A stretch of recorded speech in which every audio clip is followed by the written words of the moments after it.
शांति। कईयों के प्रश्न हैं और कईयों के प्रश्न पूछते भी हैं कि श्री कृष्ण का जन्म हो चुका है क्या। तो आज हम बहुत क्लियरली समझ लें और ये साकार मूल्यों में आ चुका है कि ये हम साकार मूल्यों के आधार पर ही आपको बता रहे हैं कि संगम युग का टोटल समय 100 साल का है। ये तो सभी जानते हैं। ये 100 साल पूरे हो रहे हैं 2036 में और 2036 तक ब्रह्मा का कार्य इस धरा पर चलना है। स्थापना भी विनाश भी दोनों कार्य चलेंगे। उसके बाद ये ब्रह्मा की आत्मा परम धाम जाएगी और फिर श्री कृष्ण बनकर के नीचे आएगी। कई लोग ऐसा सोचते हैं कि संगम का 100 साल पूरा होते ही देवताएं गद्दी पर बैठ जाएंगे, पर 100 साल पूरे होने पर उनका जन्म होगा। इसलिए गद्दी पर बैठने के लिए 20-25 साल और लगेंगे। तो उस आधार पर लोग कहते हैं, ध्यान से सुन लें आप, कि श्री कृष्ण का जन्म हो चुका है। ये कई लोग कह रहे हैं और कह भी देते हैं, परंतु असंभव। कुछ बातें ध्यान देने की हैं कि देवताओं को इन पतित आंखों से कभी देखा नहीं जा सकता और ये मूल्य में आया हुआ है। जब सभी तमोगुणी आत्माएं समाप्त हो जाएंगी, प्रकृति भी अपने मूल रूप स्वरूप में सतो प्रधान बन जाएगी, तब श्री कृष्ण का जन्म होगा। जो दिखाते हैं ना कि श्री कृष्ण पीपल के पत्ते पर तैरते हुए आए सागर के बीच में, तो वास्तव में जो बाबा ने अव्यक्त मूल्य में एक बहुत सुंदर रहस्य बताया था। बाबा ने कहा कि जब महाविनाश होगा तो इतनी ज्यादा बारिश होगी और सागर का पानी ऐसे उछलेगा, इतना बढ़ जाएगा कि सिर्फ भारत की आकृति रह जाएगी पीपल की तरह, बाकी सभी देश संसार जलमय हो जाएंगे। अगर ऊपर से देखा जाए तो भारत दिखाई देगा एक पीपल के पत्ते की समान, सागर के पानी पर तैर रहा है। तो वहां श्री कृष्ण का जन्म होगा। तो सतो प्रधान आत्माएं जन्म लेगी और तमो प्रधान आत्माएं सभी वापस चले जाएंगी, सब कुछ चला जाएगा। तब होगा श्री कृष्ण का जन्म और उनके साथ साथ और देवी देवता जन्म लेंगी। ये बात अगर जिसने समझ ली, ध्यान से सुन ली, तो निश्चित उसको स्पष्ट समझ में आ जाएगा कि श्री कृष्ण का जन्म हो चुका या होने वाला है।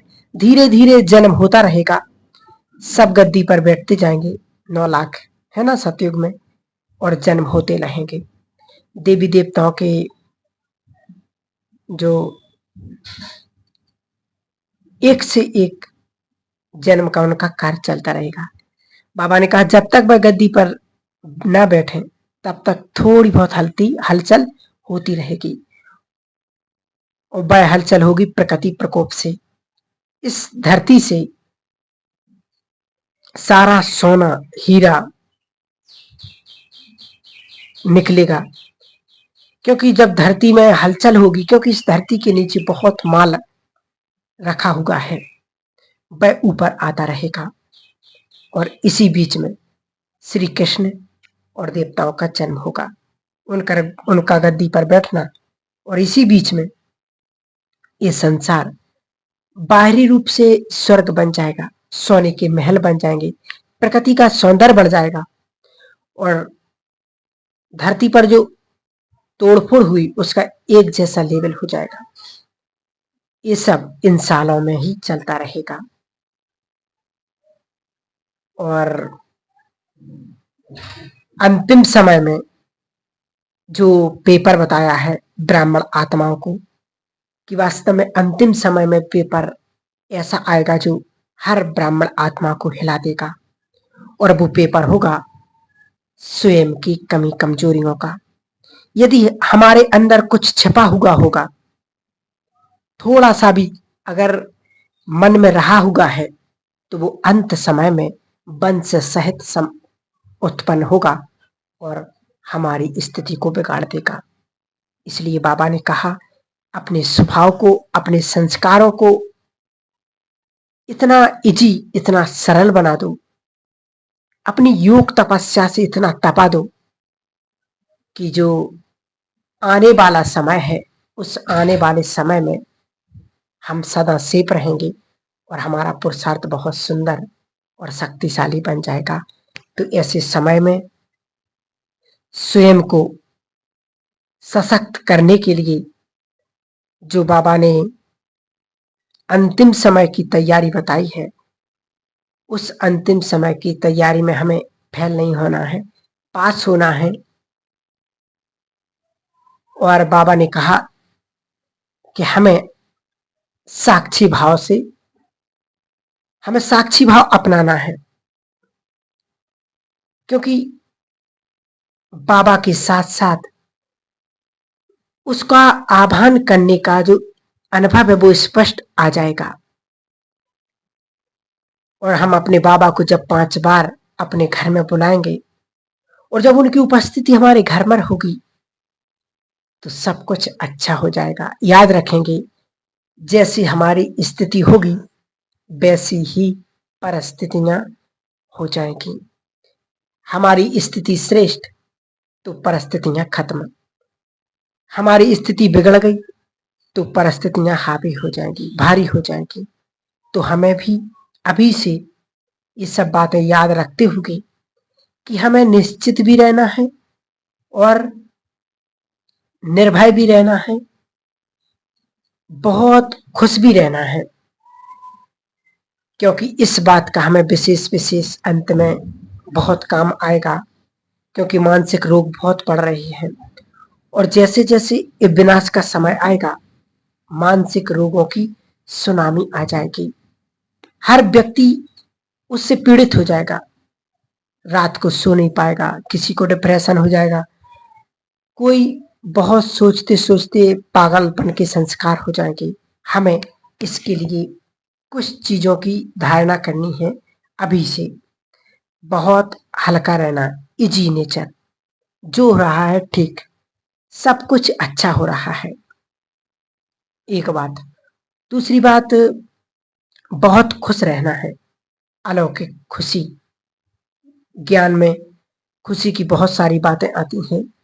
तीसरी बात, ईश्वरीय नशे में अर्थात हमें स्वयं में रहना, जिससे हमारे ब्रेन को पावरफुल, शक्तिशाली मिलेगी और हम हल्के रहेंगे। क्योंकि जो बाहर होगा उससे हमारा मन इफेक्ट नहीं होगा। तो इन बातों का हमें विशेष धारणा करनी है।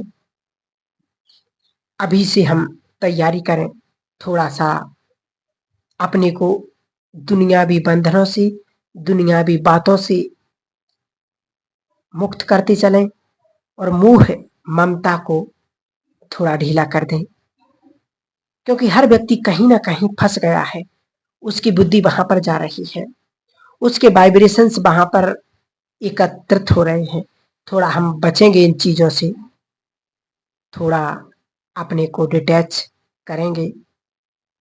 हम जानते हैं कि मोह ममता एक दिन में छूट नहीं जा सकती, तो एक लंबी यात्रा हमें तय करनी पड़ेगी अपने को हर चीज से डिटैच करने की। क्योंकि बाबा हमेशा एक उदाहरण देते हैं कि हलवा जब पूर्ण हो जाता है तो किनारा छोड़ देता है। हम भी जब पूर्ण हो जाएंगे, परफेक्ट हो जाएंगे, तो जो सब बंधन बने हुए हैं वो सब छूटते जाएंगे, तभी हम परफेक्ट होंगे। तो हमें बहुत अच्छी तरह से अभ्यास करना, चाहे देहधारियों से मोह हो, चाहे वस्तुओं से हो, चाहे सेंटर से हो, चाहे अलौकिक परिवार से हो, वस्तुओं से हो, घर से हो, अपने आप को न्यारा और प्यारा करते चले। ये हमारा मुख्य लक्ष्य हो जाए। अभी से अमृत वेले बहुत अच्छे अनुभव करें और अतीन्द्रिय सुख का अनुभूति करें, तो इन दो चीजों से हमारी स्थिति बहुत सुंदर बन जाएगी। हम जानते हैं वो दो चीजें हैं, हमारे लिए प्राण है, इनमें ही हमें खुराक लेनी है, हमारे अंदर बल आता है, हम शक्तिशाली बनते हैं। अमृत वेला में सोते ही मन उदास हो जाता है।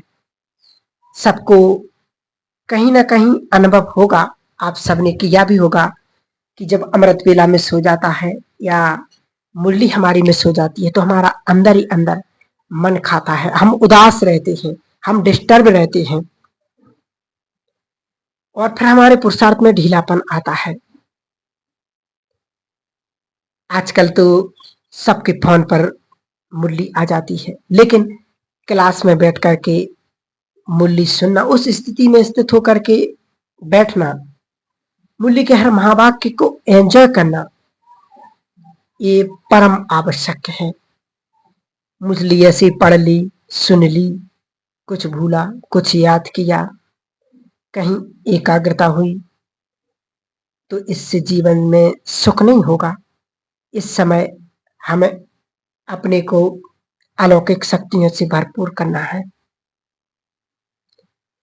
क्योंकि इस समय की डिमांड है। आज प्रकृति के हम सभी महाप्रकोप देख ही रहे हैं।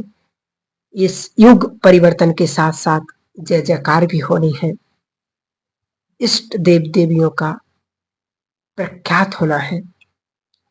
बाबा ने बता दिया था कि जो सारे शास्त्र और पुराण भागवत लिखे गए हैं वो सब अंत की सीन अब यहाँ पर प्रैक्टिकल में होंगे। भगवान के साथ भी यही खेल चलेगा, तो एक आध्यात्मिक क्रांति आ जाएगी इस संसार में। हम सब अपने को साक्षात्कार मूर्ति भी बनाएंगे। बड़ी बात है ना ये, जो बनाएंगे उनके द्वारा बाबा ने कहा महान कार्य होगा और वो सदा अतीन्द्रिय सुख में रहेंगे। इसलिए इन छोटे छोटे अभ्यासों के द्वारा हम अपने पुरुषार्थ को बहुत सुंदर बनाएंगे। और ये जो क्लास कराने का लक्ष्य है वो आप सभी भाई बहनों के लिए विशेष सुंदर पुरुषार्थ कराने के लिए, समय की महत्वता को जानने के लिए, और स्वयं को आज हर ब्राह्मण आत्मा अलबेलापन में छा गई है, इसलिए इस अलबेलेपन को समाप्त करने के लिए आप सभी विशेष भाई बहन जरूर अपने पुरुषार्थ को सुंदर बनाएंगे। और इन अभ्यासों के द्वारा और समय को देखते हुए आज हम जो समय देख रहे हैं, चाहे प्रकृति के प्रकोप हों, आज कहीं पर देखो बाढ़, भूकंप, आंधी, तूफान अपना प्रकोप दिखा रहे हैं, तो इन सभी से सुरक्षित रहने के लिए हम बाबा के बच्चों को विशेष अपकार करना है, अपने पुरुषार्थ को सुंदर बनाना है। ठीक है। ओम शांति, ओम शांति।